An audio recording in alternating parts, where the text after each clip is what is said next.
Thank you for joining today's CFDA Industry Insights conversation with George Dotterman, who is the president of Valiant Technology.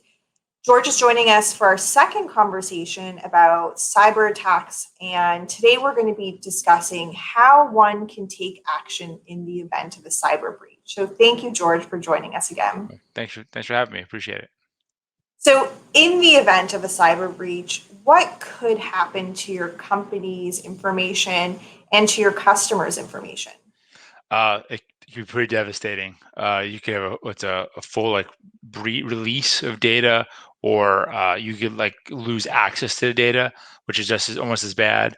So, I mean, really, what it comes down to is that you no longer control this really critical data that you need to operate your business, service your customers, and take care of your staff. Um, I've seen it where some companies, it gets so bad as where companies can go out of business because of the kind of the losses incurred based on a cyber breach. So, pretty devastating. Yes. What would be the first step you need to take if you were faced with a cyber attack? The first thing I would say to do is, if you have a system that you suspect is compromised, take it offline. Doesn't mean turn it off, but pull out the network connection, pull plug. Definitely call or speak to your IT provider, internal IT staff, or to your IT service provider, and work with them to kind of start the response. They may not be the person to do the final part of the response, but at least they can start the ball rolling on tracking and identifying systems that are compromised, and then from there it's work with your corporate counsel. And if you have cyber liability insurance, which I highly recommend you do, have that. Work with your insurance carrier, because they have a certain number of assets to help you respond, which may include up to working with law enforcement as well. It wouldn't be our first response, because you want to definitely work with your legal counsel first.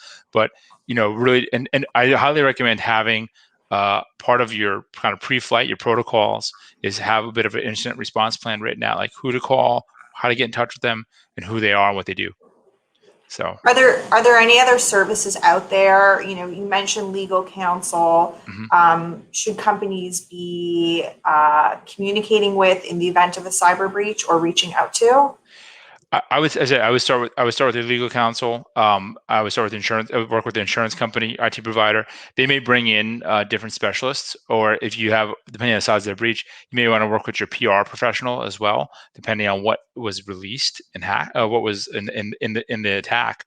Um, and really, what you want to do is try to control the situation as much as you can, so that it doesn't become um, throw your hands up in the air and do nothing. It's a situation that you have to face and work with it. Instead, work with all the providers, get them all on a call together, start working together to kind of come up with a response.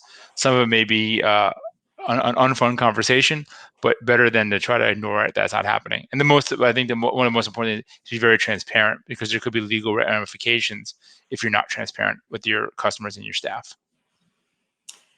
So let's start with the grim reality. What could be the worst case scenario in the event of a cyber attack?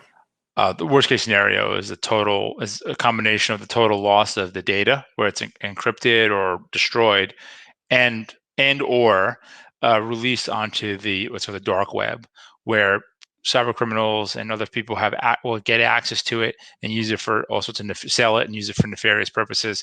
No one really wants their customer list or their company financials out on the internet for people to review and discuss. The worst case scenario is really, where it's such a bad attack that you can't service your customers anymore. You lose your intellectual property and potentially go out of business. That's the worst case scenario, unfortunately. So on the flip side, let's talk best case scenario. What could you do if you had all these procedures and policies in place? What would be the best case scenario outcome? Well, prevention is the best cure. A pound of prevention is better than a pound of cure, or whatever else is. But that being said, we have to assume that every company at some point will be breached. It's a matter of how bad the breach is. And really, what you want to do is keep it localized to either a single system or a single staffer's email inbox, that sort of thing, where you have systems in place to identify the breach, control it, and remediate it quickly. And that's a combination of working, once again, with your IT provider or your internal IT staff, some specialty security personnel, and and really bake it into your business processes so they're part of everything you do day in, day out. Where security is not an add-on or a afterthought, but much more of a thing that our company is security focused or security minded. So I think the best outcome is just really minimized and localized. Instead of the car crash being a total loss, it just becomes like replace the headlights, that sort of thing. So my last question for you, George, is what is a company responsible or liable to communicate with their customer in the event of a cyber attack? It's a very complex question, but a simple answer. If there is what's called PII or personal information, personal identifier information released, depending on your jurisdiction and where you're located, you might be required by law to tell the customer and to have some level of remuneration to them. Here in New York, we have a thing called New York Shield Act. If you're a New York City company, New York State company, if the breach involves a certain number of New Yorkers or a certain dollar amount, then you have to report it to New York State's Attorney General. There's also similar laws in California, Colorado, Massachusetts. So definitely look at your state law and look at if you're working in Europe for a law called GDPR, General Data Protection Resource, I think like that. And that's really those laws could impact what the disclosure would look like. Well, I'm sure there's a lot of information and questions our audience Yes. might want to address. So George and his team at Valiant Technology have set up an email address so CFDA members can email with their own specific questions. Mm-hmm. That email is cfda@thevaliantway.com. And you can also go to their website, thevaliantway.com, for additional resources and great interviews that George has hosted. Yeah. So again, George, thank you so much for sharing this valuable information with us.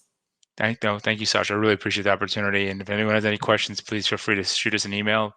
Love to answer them. Thank you. Thank you. Bye now.